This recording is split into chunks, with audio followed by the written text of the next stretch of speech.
교수님 이선희 사건 때 저 광화문을 뒤엎은 성적을 찍고 하는 거 정말 거짓말이죠. 교수님 이선희 사건도 완전히 거짓말입니다.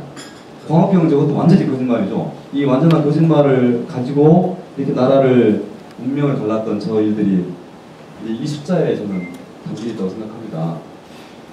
근데 저 30만 명 이제 이 밑에 설명하면서 얘기 마치겠습니다. 200명은 아마도 제가 보건대 지금도 직업적으로 모든 것을 걸고 대한민국이 식민지라고 여전히 생각하고 있고 북한이 이상사회라고 여전히 생각하고 있는 사람들이 목숨 걸고 여전히 활동하고 있는 사람들 숫자입니다.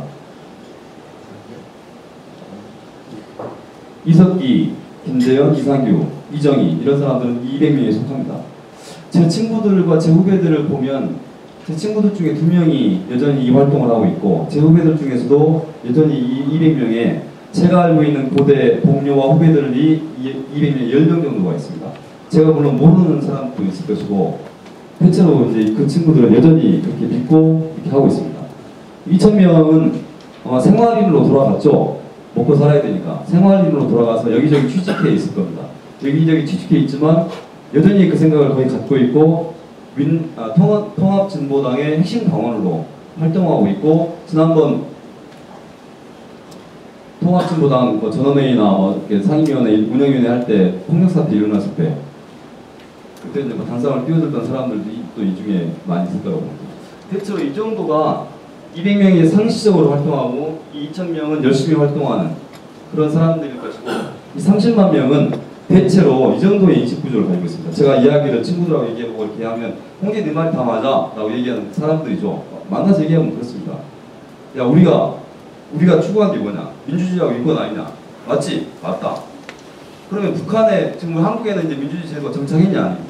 우리 국민들이 자유롭게 누구에게도 의심받지 않고 정말 누구의 어느 꺼리낌도 없이 투표장에서 내가 지지하는 사람 찍을 수 있고 자기가 어떤 그런 행동 때문에 구속받을 위험을 전혀 느끼지 않는 그건 완벽한 민주주의 아니냐? 맞냐? 맞다. 그럼 이 사회가 지금 식민지 사회가 아니지 않냐?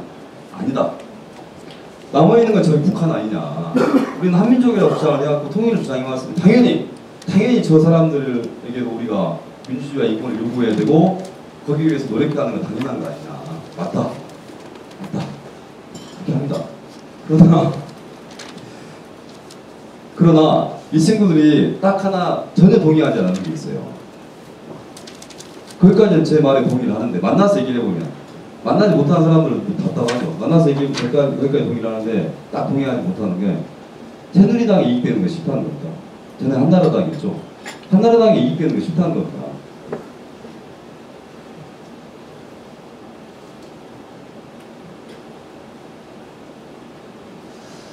그러니까 이제 이건 제 말에 동의를 표해주시면 그나마 굉장히 저한테 많이 가까이 온 경우고 그렇게 왔다고 하더라도 딱 나는 한나라당, 새누리당이 이익되는 거 싫어. 그리고 제가 새누리당 후보로 딱 출마하는 순간 너하고 끝이야. 절교선언 막 옵니다.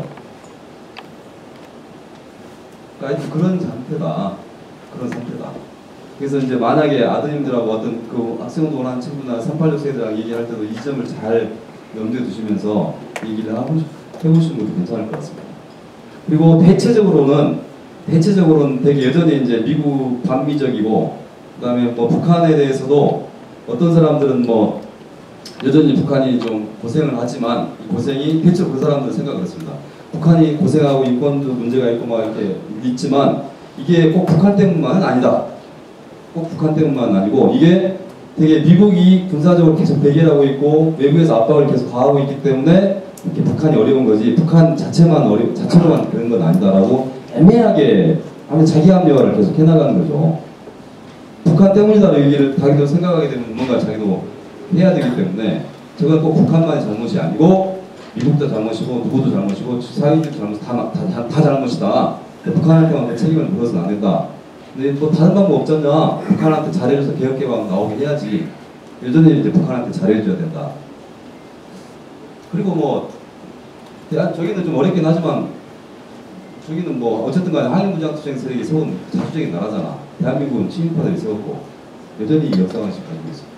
그래서 이렇게 좀 옛날처럼 뭐 대한민국이 식민지고 대한민국을 엎어야 되고 저기 이상사회고 이런 생각은 대부분의 30만 명은 안 하지만 안 하지만 기본적으로 대한민국이 약간 그냥 노무현 대통령의 의식처럼 저기 대한민국은 기회주의가 됐어야 했고 저희가 패배한 나라고 저기는 한일 무장수행 세력이 세웠는데 여러 가지 이유 때문에 지금 어려운 상황에 있어가 저기 대한 사회는 아니다. 하지만 하여튼 이런 상황을 초래한 데는 미국도 크게 영향을 미쳤다. 그러니까 그래서 기본적으로 반미적이고 친북적인 정책으로 계속 나타나고 있고, 그러니까 새누리당 한나라당에 대해서는 전혀 그들에게 도움되는 건 하기 싫고, 대충 이 정도의 복합적인 그러다가 이제 저러다가 그래서 한미 되게 사안에 대해서 합리적인 판단 많이 하기도 해요. 한미 FTA 해야지. 그래야지 한국이 또 경제가 발전하지. 그래야지 내 월급 봉투가 늘어나고 내 월급 봉투가 늘어나야 우리 가족이 더 되니까. 이런 데서도 합리적인 사고를 합니다. 그래서 근데 이제 그러다가 딱 모아진 지점에 가면 이제 사고가 크게 터지는 거죠. 아까 미선지 호수지 사건처럼 딱 미국 광우병 수입, 광우병 아니죠. 미국서 수입 문제와 관련해서 이렇게 딱 모아지면 이렇게 나라가 휘청휘청하고 흔들흔들하고 이렇게 되는 그런 거죠. 예, 시간이 부족해서 너무 안타깝고요. 제 얘기는 여기까지 마치고 이제 궁금하신 거 여러 가지가 있으실 텐데 제가 최선을 다해서 답변 드리겠습니다. 그래, 우선 박수 먼저.